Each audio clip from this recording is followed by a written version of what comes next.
What was popular when you were a kid but doesn't exist anymore? Wax candies filled with Kool-Aid. I often bought the one shaped like a pistol. You bit the end off the barrel and drank all the Kool-Aid. I probably get arrested just carrying one into a school now. Picking up refundable soda bottles off the side of the road and returning them to the store for a 5-cent deposit.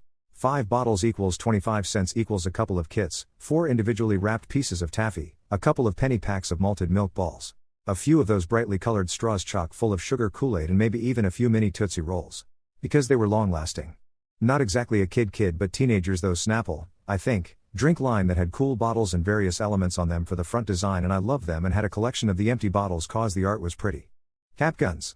We would have shootouts with a dozen neighborhood kids but I guess you're not getting that cat back in the bag. Firecrackers.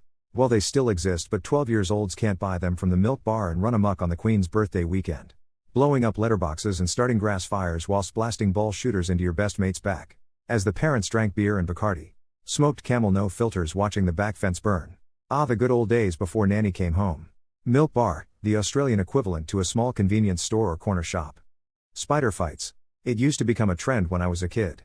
I mean, almost every boy I knew had a set of spiders just chilling in their room in those little Tupperwares. Even saw many vendors selling them outside of our school. Kids would make them fight all the time. Anyways.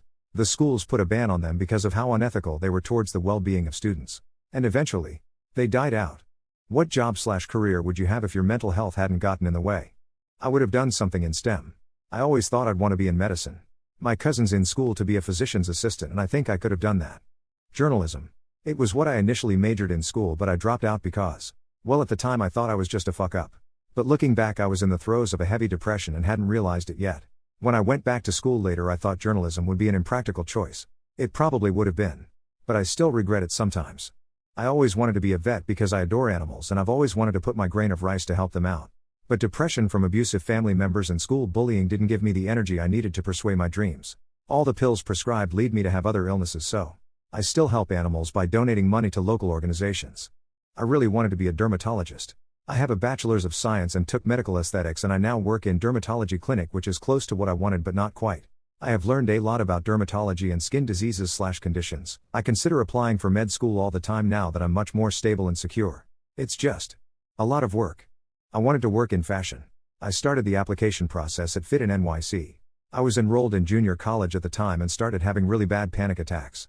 I saw a doctor who just said I needed to learn to relax and gave me some literature on panic attacks and how to control them. My parents didn't think it was a wise decision to move to NYC at that time and pursue a fashion career until I got a better grip on these panic attacks which were happening every day. I agreed with them. There was no way I could move up to NYC on my own. I do think about what would have been. What is a song lyric that has always irked you? Viva La Vida by Coldplay. Once you were gone it was never an honest word. But that was when I ruled the world and quat. It should be once you were gone it was never the same and quat. Not only does it rhyme, it also makes sense in the context of the song. The ruler loses someone close to them and everything becomes worse.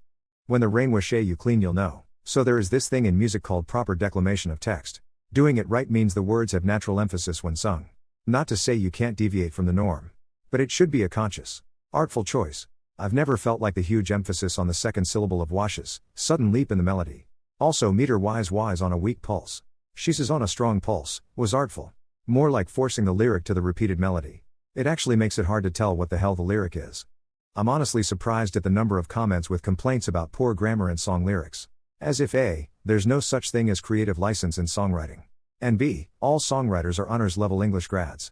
Similarly, I don't get why people are worked up about words that don't rhyme when they're obviously not meant to rhyme. Song lyric is not a type of poem with a set rhyming scheme. Mars ain't the kind of place to raise your kids. In fact, it's cold as hell and there's no one there to raise them if you did. And quat, first of all, that is a tortured sentence.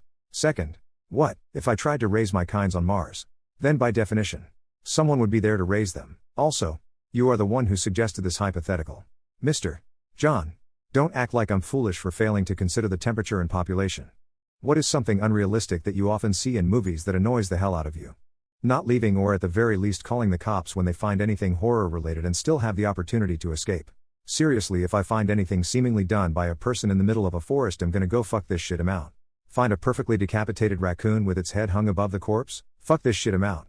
Find a symbol or something straight out of the Blair Witch Project? Fuck this shit out. Find a random abandoned house with a hanging doll that is spinning by itself inside of it? Fuck that shit, I'm getting the fuck out and apologizing to the spirits. When certain situations can be remedied by simply having a conversation or just being straight up. Like in Alita, Battle Angel, I watched it yesterday, that's why it came to mind. When her boyfriend is framed for murder and she sees a wanted poster of him and she asks if it's true and he says something like it's not what you think. Like literally just say no, it's not true. This guy killed him and framed me for it to get to you and quat. Or in Batman v Superman. You know what I'm talking about. Bruce, I need to talk to you. It's not what you think, Bruce. Bruce, wait. The husband that never believes and patronizes his stay-at-home wife as she begins reporting all the scary haunting occurrences happening in the new house they just bought.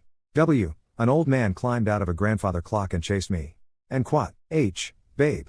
I don't need this stress right now. It is a new place and you're just emotional with the move. I need you to give this chance. If you love me, you'll do this for me. And quat. Or is this too realistic?